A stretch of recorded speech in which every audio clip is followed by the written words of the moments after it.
your screen. Now we can.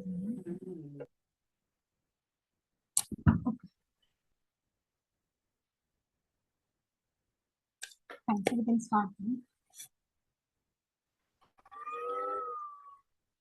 Am I audible? Audible enough? Yes, you are audible. Yes, you are audible. And screen is also visible. Okay, fine.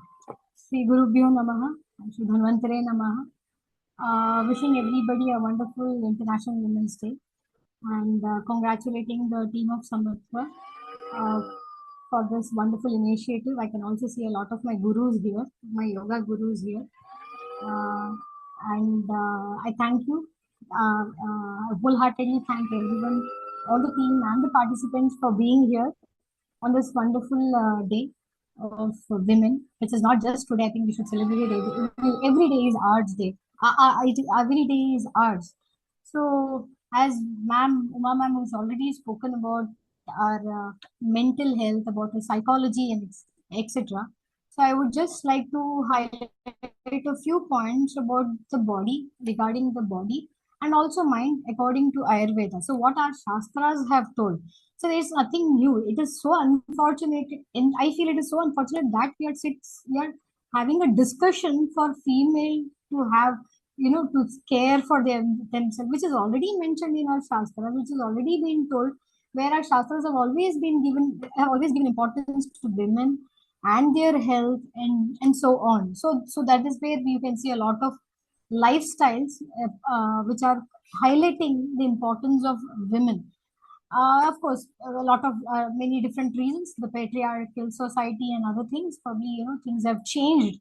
So now we are in such a condition that we are supposed to have a discussion. We are supposed to educate people, make them aware. And this is not just for females. I'm sure, I would believe everybody would agree to me that this should be done to even men as well. So unless they support us, there are so many things which we will not be able to do unless even they get to know about this. We will not be able to do this. So it should be done. I think this should be conducted for both men and women because they also are, a part of it. So coming to health, as Ayurveda says that it is samadosha, samagnisha, samadhatu, malakriya, prasanna atma indriya, manaha swastha ityabhidhiyate. So he says that it has to be samadosha, samagni. It is not just it is the combination of your body. It is the combination of your body, your mind, and your emotions. It's not just the physical body health. And even when you go to the definition of health in WHO, he also mentions the physical health, emotional health, and also he says that psychological health as well. So everything, it is a combination of all these things. And emotional health and psychological health, ma'am has already told about it. She has told how do you take care of it and etc. So here I am to tell you a little bit of how we can take care of our body through a few points, through Ayurveda, which is already mentioned. And I'm sure many of them are already taking care of it. And I believe everybody who is here has understood what is self-love. And I think everybody is here because you have understood the importance of self-love. And because of that self-love, you are here to understand more about yoga and to practice that in your day-to-day life. So as I said, so what is self-love in Ayurveda? So self-love is absolutely not being selfish. So sometimes it has been misunderstood that maybe self-love is something like, am I being selfish? By loving myself? No, absolutely no. Please take that out of your mind. That self-love is absolutely not being selfish. It is just understanding your body needs. It is just listening to your body, just to understand what is happening in your body. So if you think that if you're tired, it is just to tell that, yes, I need to take rest now. So if you are continuously doing any work, might be you're a homemaker, or you're both, or just you're working also, whatever it is, you're continuously working, you're giving tasks to your body and mind continuously. And when so your body tells you, the best part is your body tells you that, okay, you are getting tired. So this is where you understand that and you draw a line, and that is called as self-love. So you know where you are going to be selfish in this. So here it is said that we can see that people, there were studies done as well. So when there were studies done on females who are continuously working, And there were studies then on these females who take break in between their work.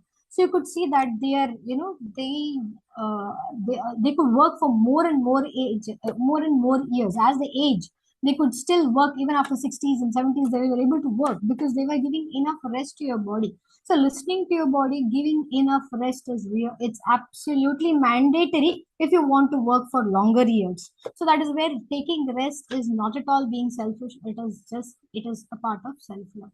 And nourishing with your with wholesome food. So what happens is we cook all our females, they cook, they take care of everybody in their family, but except for themselves. So they see that the family, their kids, their husband, everybody is taking food on time. But when we ask them, they are like, I take breakfast at around 10, or I have lunch late, or dinner is pretty late. So this shouldn't happen. You should have your food. It should be wholesome food again. And it's not just that you have, because kalka kuch, something was left, was left yesterday's, and I have that today. No, we are not bins. We are not that bins at all. Though we cook, it doesn't mean that you have to eat that next day. So nourishing with your wholesome food is very, very important. And respecting emotional boundaries, like ma'am or have already explained, like where you have to respect your emotional boundaries, where you need to say no, you have to clearly understand where you are supposed to say no and where you are supposed to say yes. And very importantly is accepting your unique prakriti. So as I said, as in Ayurveda, every body is different. Everybody is different. You cannot say that, okay, you cannot compare yourself to somebody on the screen, on the television. Okay, she has lost weight, she has lost 10 kgs. Even I want to do it. Probably you are a different prakriti. So every body is different. Every prakriti is different. So sometimes we come across, so we get a lot, few patients in the clinic telling that no matter what, no matter whatever, how much ever exercise I do, no matter whatever diet I take, I am not able to lose my weight. Again, there are a lot of reasons. Again, might be your prakriti is so. And some, they eat whatever they eat, they don't put on weight at all. They just don't put on weight at all. Whatever nourishing, whatever brahmana, ahara, vihara they do, or whatever sedentary lifestyle as well, they don't put on weight. So that is their prakriti. So never compare yourself to somebody else. So this is where, when even now, because of all the social media, the Instagram, the main cause for emotional distress is comparison. We try to compare. Okay, so she's here, she's there, and for this female, she's lost so much of weight, she's so thin, or so what. Never compare yourself. You are different, you are beautiful in your own way. So just see that you are healthy, even if you're a little bit on your own, on a heftier side. See that you are healthy. See that you have sama dosha, sama agni.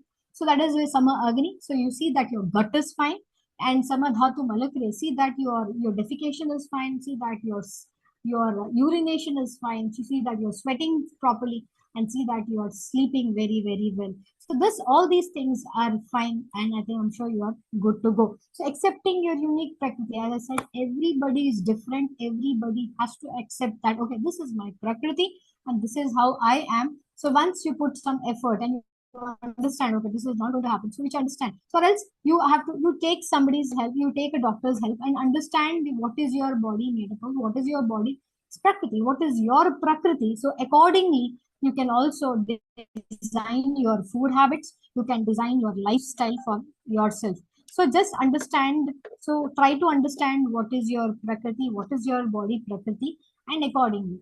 And next, when it comes to mental health, even in Ayurveda, we have mental qualities which are called as gunas, which are based on sattva, rajas, and tamas. So again, sattva is more of peace and clarity and wisdom, whereas rajas is more of restlessness. Rajas like is like a raja, it's like a king. So there's always a desire and activity. And tamas is inertia and negativity. Yes, of course. In order to excel, in order to do best, we have to have a balance of sattva, rajas, and tamas. Unless we have a desire, we are not going to do anything. So, like, unless we have a desire to maintain a good health, we are not going to do anything. So, that is where we have to have a balance of sattva, rajas, and tamas. Yes, of course, more of sattva, sattvika guna has to be, dominating. along with a little bit of rajas and tamas. Not a lot, quite a little, or else it is very difficult to survive in this era as of now. So mental qualities are also, this also should be in a balanced state.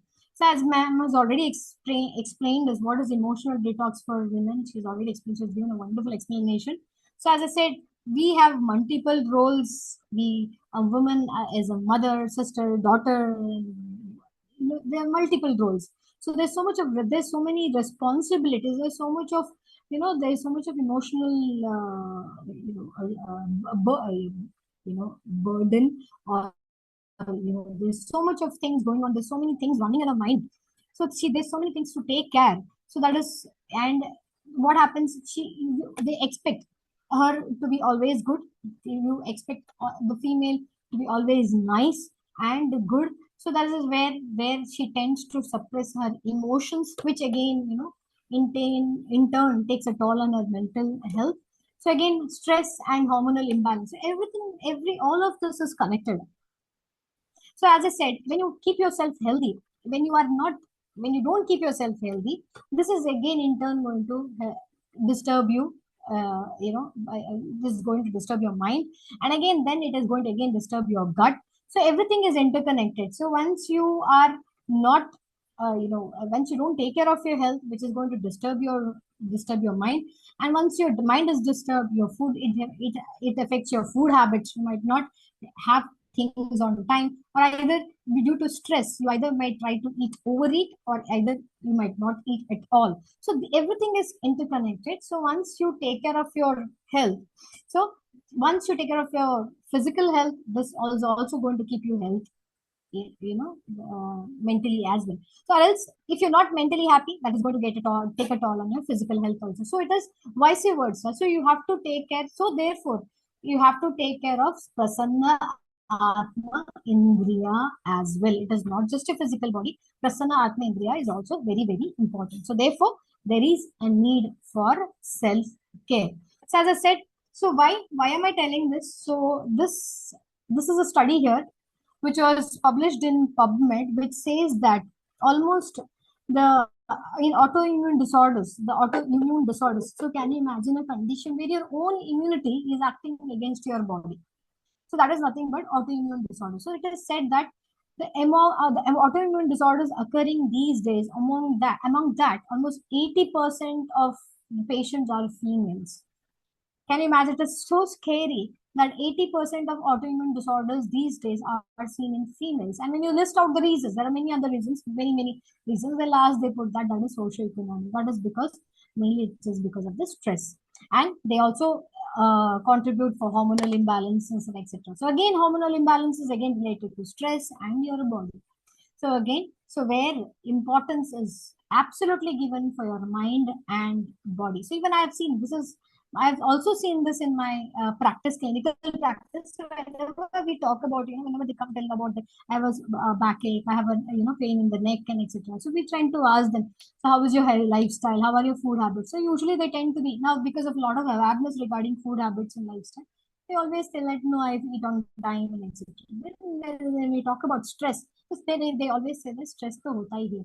And when we talk about overthinking, yes, overthink is always there. And when it is females and overthinking, that is Indian females and overthinking, always I think, and it is always a combination that we always tend to overthink, and that is where I think our teachers from Samatva can help all our participants, where you can put a boundary. You can put a window where we have to stop this overthinking and shut and concentrate on our well-being. So this is where, because this is a study done, this is absolutely so scary, and everybody has to kind of concentrate on our emotional well-being and along with our health as well. So next, so how are we going to do this in an Ayurveda? How is this told in Ayurveda? How can we do this? What are the practices told in Ayurveda? So this is where they say that we have something called as dinacharya, we have something called as rutucharya. So dinacharya, so in Ayurveda we have this dinacharya where our acharyas have explained right from the time of your waking up, at what time you're supposed to wake up. After you wake up, what are the things, whatever the regimens you are supposed to follow in your day-to-day life. So this is very, very important. So among all this regimen, I would like to concentrate or highlight a few important things, because everybody is busy now. Everybody wants very quick things. Everybody wants to be very fast. So in those, in that quick, being fast, where you can squeeze a little time for yourself, and you can definitely do this. That is dinacharya, waking up pretty early. Try to wake up a little early. So try to be early to rise, and also early to bed, which is also again almost in 90% of cases where I see females complaining that they are not able to sleep sleep early because of their children, studying late night, or their husbands working till late night, or coming back from work late night, and etc. So many other reasons where they are not able to sleep on time. So it is where you can kind of compromise with getting up a little bit. Of course, not at least Brahmi Muhurt at 3 or 4 o'clock, but try to wake up as early as possible. And as a daily routine, try your day with the warm water. Always, it is a very good detox, physical detox and etc. It is a very good physical detox as well. And once you go for a bath, you start before that. I request everybody, especially people who have turned 40 also, go for a abhyanga, that is oil massage daily. It doesn't mean that you have to go and do a massage in a massage center itself. You yourself can apply oil daily. It is not just that during Deepavali that you apply oil and you feel good there. No, abhyanga is a dinacharya. You have to do this daily. Daily. So apply oil daily, just a little oil just on your arms, and just a little, and just leave yourself for 5 minutes and take a hot shower, normal, pretty lukewarm shower. That itself gives you a lot of energy. It gives you a lot of, if there is any kind of stiffness in your body, it can, to some extent, can help you out. It can help you out. So this is where abhyanga can help you quite a lot. And next is, I would also say, physical detoxification, where you can go for a detox on your body detox, like once in a month or once in 15 days, if you are a person who is more vulnerable for acidity or flatulence and gas. So once in a month or once in 15 days, based on the severity, you can just go for a detox. You can take a cast, you can go around. Please again take this under consultation or informing your doctor. So at least take around 40 to 50 ml of a castor oil at least once in 15 days, based on again your severity. If you are a pitta prakriti, there's a lot of pitta, a lot of hyperacidity. So once in 15 days, or if you are pretty okay, so once in a month, once in 2 months, based on again the severity, you can literally go for a detox where you go for 50 ml of a castor oil and just detox. You pass your motions around 5 to 6 times. You empty your stomach, and that day you are supposed to be only on the rice ganji kind of a diet, rice kanji kind of a diet. So that kind of practices will definitely help you to, kind of clear your, detox your body. And again, which is also going to help you keep your mind also in calm and, in calm and cool as well. And next, absolutely, the best part would be the meditation and breathing exercises, the Nadi Shodhana practices, the meditation practices, which I'm sure that the team of Samatva will be taking care of it. And next is the role of Sattvic diet. So as we have also seen that Sattvic diet was also mentioned in Bhagavad Gita by Lord Krishna, where he says about there are 3 types of diet. We have Sattvika, Rajasika, Tamasika. So where we also follow Sattvic diet, your Upvasa Karma, and etc. So Sattvic diet. So let's go for more fruits and vegetables. And let's go for seasonal fruits and vegetables. Involve a lot of fruits and vegetables in our diet. Let's not go for a lot of junk foods. Let's not go for processed foods. And as females, as I said, we tend to eat yesterday's, because it is left out. We tend to take that. Please don't do that. Please try to, minimize and try to, plan the quantity properly, so that you don't have to waste the food as well. And don't, it doesn't mean that you cannot waste it and you are supposed to have it. Please don't do that, because having such habits consistently doing this will take a toll on your health as well.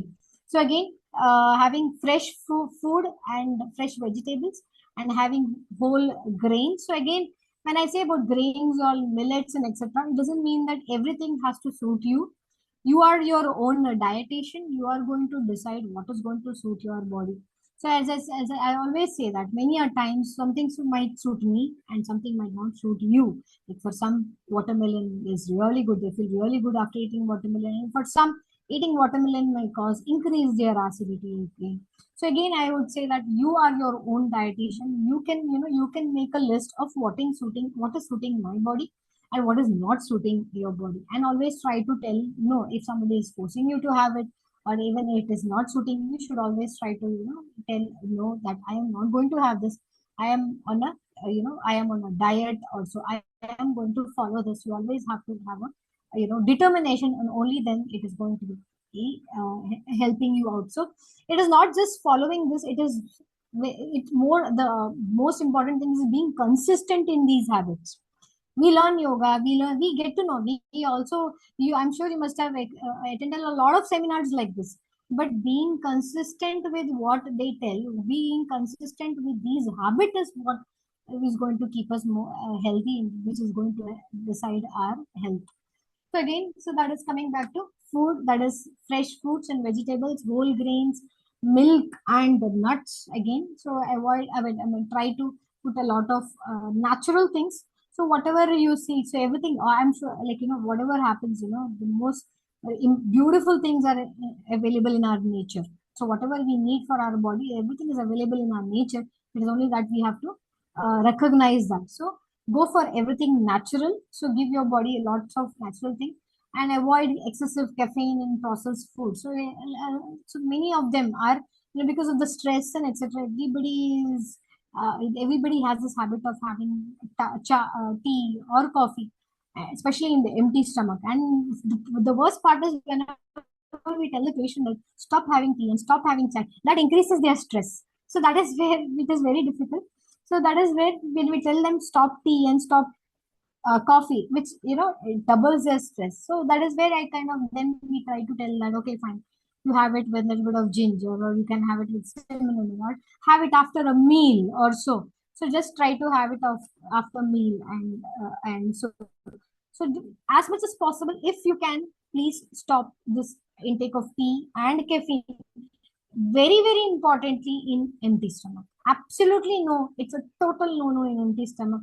I'm sure many of them have experienced the effect of it after when you how your body reacts when you have it in empty stomach, and how your body reacts when you have it after food, or how your body reacts when you don't have tea and any kind of caffeine at all. So try to have a very good habit, very good very good food habit, and especially the sattvic diet, because there are also studies done. So this is one study done by International Journal of Indian Psychology, where they have done, that is nourishing the mind, exploring the mental health benefits of sattvic diet and yogic practices. Again, so whenever it is not just the diet, it is also the yogic practices. Yes, of course, along with the following the dinacharyas and the ritucharyas, following the habit. So, next, the daily self-love habits. As I said, as we say that speak kindly to yourself, stop unnecessary comparisons. So let's not compare ourselves to anybody. So we are unique, we are different, we are, they, as always we see that we hear Karishma Kapoor always telling me apni favorite ho. So let's have that kind of let's have that kind of an attitude, and let's celebrate small achievements. Every small achievement, you need to celebrate that. You should enjoy that, you should cherish that, you should share that. And for all this, we I would say that it always get double when you have a good surroundings, when you have when you have good companions. So always try to have good companions, develop your companion, be very, very social as well, and take daily me time. This is very, very important. Having some time for yourself is absolutely important.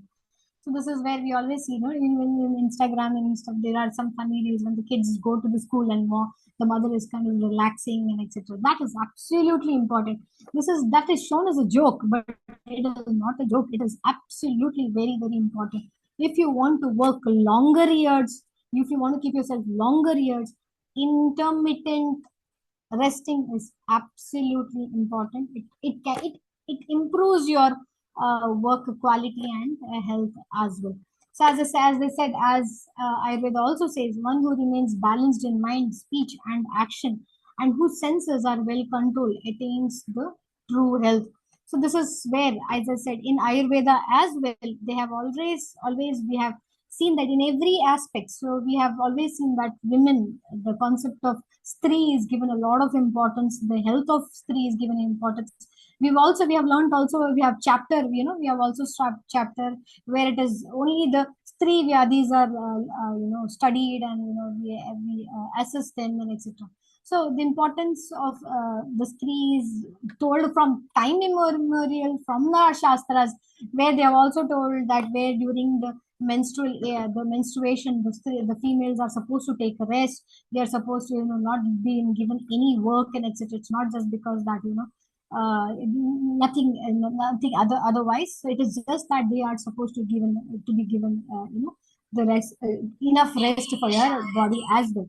So this is what Ayurveda says. It's very important. I would like to tell is take care of your health, your body, and once your body is all in a track, you can also take care of your mind, and it's all content interconnected. So once your mind is fine, and if your gut is not fine, it is going to affect your mind, and then it is going to affect your body as well. So very importantly for us in Ayurveda, that is Agni, what we call as Agni. It's nothing but our digestion.